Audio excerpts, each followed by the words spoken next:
Fête Dieu, on faisait des reposoirs. Ah ouais. Et alors, c'est intéressant pour Saint-Gratien, parce qu'on faisait d'ailleurs beaucoup de les vieux le connaissent. Alors c'était au moment de la Fête Dieu, et alors c'était suivi naturellement avec un terre, avec toutes les jolies choses possibles, n'est-ce pas, avec les enfants du catéchisme, n'est-ce pas. Et alors, il y avait un reposoir.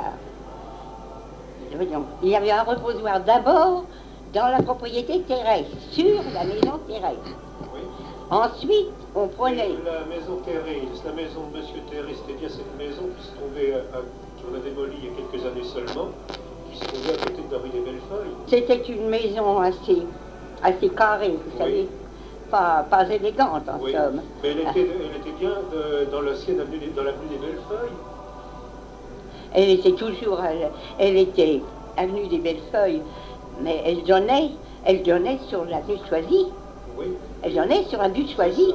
Elle n'était pas, mais elle avait peut-être une façade sur l'avenue des Bellefeuilles, mais elle donnait sur l'avenue Choisy. Oui. Alors le reposoir était sur la maison. On passait ensuite dans l'avenue de Catinat par la Carnot, je crois que c'est l'avenue Carnot. Et alors là, au milieu, ce qui est intéressant à connaître, c'était là qu'on faisait le reposoir sur le lampadaire qui était au milieu.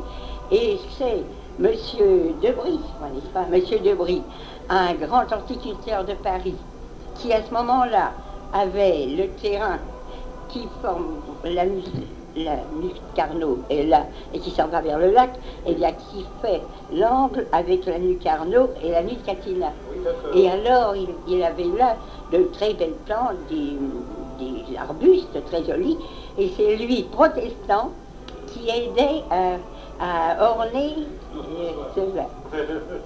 Alors, ensuite, on repartait par l'avenue Catinat, on prenait le chemin qui conduit sur la place de Gaulle, et le troisième reposoir était sur la propriété Bourgoin, que vous n'avez pas connue, mais vous avez connu la propriété, mais c'était alors Lafont, là où on vendait des vêtements d'hommes.